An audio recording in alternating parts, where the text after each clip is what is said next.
Et depuis dimanche soir, c'est évidemment un séisme dans la vie politique française. On l'a commenté. Maintenant, la question qu'on va se poser, on a parlé encore une fois des finances publiques, on a parlé des leviers de pouvoir économique aujourd'hui sur Boursorama. Maintenant, on se pose la question de ce qui se passe, ce qui s'est passé, ce qui peut se passer en bourse, à la Bourse de Paris, sur les taux d'intérêt, sur le CAC 40, sur ces 3 semaines ou 4 semaines folles qui s'ouvrent devant nous. Bonjour Laurent. Bonjour David, voire plus, Voire plus. en fonction des résultats. Laurent Grassin, directeur de la rédaction de Boursorama. La réaction immédiate, évidemment, on n'a pas été surpris. Ça a été une baisse. Encore que hier, la baisse, ça s'est un peu calmé, mais ça repart dans le rouge aujourd'hui. Oui, et c'était même intéressant parce qu'on avait ouvert quand même dans le rouge assez marqué. On est assez vite arrivé vers moins 1,8%, moins 2%, une baisse supérieure à 2% dans la journée sur le CAC 40.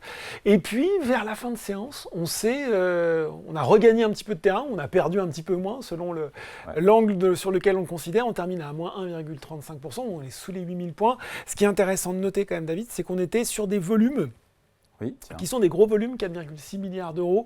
Enfin, on va dire gros volume, c'est pas exceptionnel, mais c'est quand même au-dessus des volumes auxquels on était habitué sur une période plutôt récente. On est plutôt aux alentours de 3-5 milliards d'euros d'échanges sur le CAC 40, voire même parfois moins sur certaines séances. On sentait bien d'ailleurs que depuis les résultats trimestriels qui étaient tombés, on manquait de fuel un petit peu à la Bourse de Paris. On commentait beaucoup les décisions de politique monétaire à venir de la BCE et de la Fed, mais on cherchait clairement un souffle pour aller un petit peu plus haut. Vous l'avez déjà évoqué avec vos autres invités. L'autre conséquence assez attendue, c'était effectivement l'augmentation des rendements obligataires français, donc ça a augmenté un petit peu.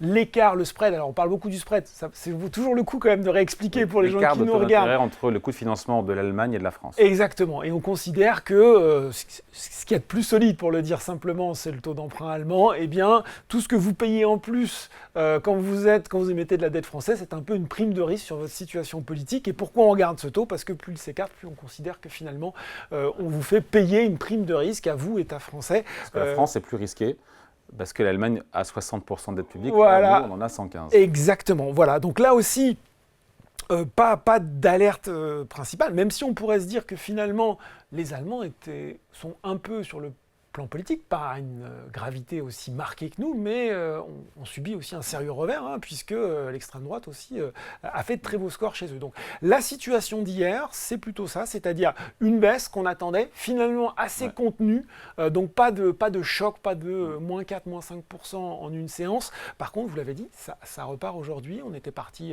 pour faire un léger rebond, 0,3, 0,4, et puis on se retrouve là à mi-journée à moins 0,9%. Ouais.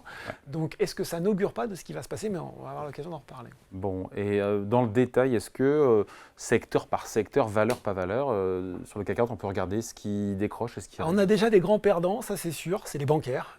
Les bancaires hier, ça recommence aujourd'hui, pareil, ça s'était un petit peu calmé en début de séance et puis là ça repart à la baisse. Principalement parce que effectivement pour leur implantation locale au niveau français, national, même si elles sont diversifiées aujourd'hui les banques françaises, mais reste quand même le marché intérieur, elles sont très liées à la situation économique en France. On se doute bien que quand vous prêtez à des entreprises, à des particuliers, s'il y a de l'indécision, de l'incertitude et que tout ça n'est pas bon pour le business, ça pénalise par ricochet les banques, donc ça c'est sûr. Hier, les constructeurs automobiles s'étaient distingués sans que je comprenne vraiment pourquoi. Aujourd'hui, on est plus sur des valeurs un petit peu défensives. On a l'impression qu'on va revenir aux fondamentaux, de retrouver des valeurs comme Danone, etc., qui, quoi qu'il arrive, elles seront toujours un petit peu recherchées dans ce genre de situation. Bon, Laurent, on se dit quand même, on le sent bien qu'on se prépare à des semaines qui pourraient être assez agitées à la Bourse de Paris. Oui, assez agitées sur la Bourse de Paris et peut-être assez agitées sur l'Europe parce qu'on se rend compte aujourd'hui que tout baisse en Europe. Ça baissait hier un petit peu moins en Allemagne, un petit peu moins sur les autres marchés, mais là tout baisse. Ça, c'est quand même intéressant de le noter. Et on a l'impression, effectivement, plusieurs choses. Déjà, on arrive à une période, vous savez, je déteste cet adage, mais c'est l'in and go. C'est-à-dire qu'on sait très bien, déjà d'office, que ces périodes avant l'été, on parle aussi souvent d'été meurtrier, il y a moins de monde, il y a plus de volatilité sur les marchés. Donc déjà, le timing, là, de base, il est mauvais. On va rajouter donc de l'incertitude, vous l'avez dit, 3 semaines dans lesquelles on va avoir du drama à tous les niveaux, puisqu'on est là dans les unions, les listes, on entend tout et son contraire sur ce qui va se passer. Donc, Marc le disait très bien, le marché, il n'est pas forcément, en tout cas les investisseurs ne sont pas forcément pas forcément d'avis politique, il faut bien le dire. En revanche, ce qu'ils détestent, c'est l'incertitude et le manque de vision, de stabilité dans le cadre juridique de ce qui va se passer. Là, on est en plein dedans.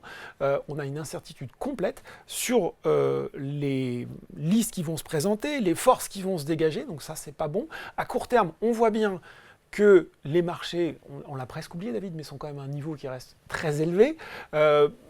Plusieurs gérants, plusieurs professionnels de marché se disaient bon, on va quand même avoir une correction. Donc, est-ce que c'est pas, entre guillemets, l'excuse aussi pour vendre des marchés qui avaient bien remonté en Europe, voire même parfois plus fort que les marchés américains depuis le début de l'année.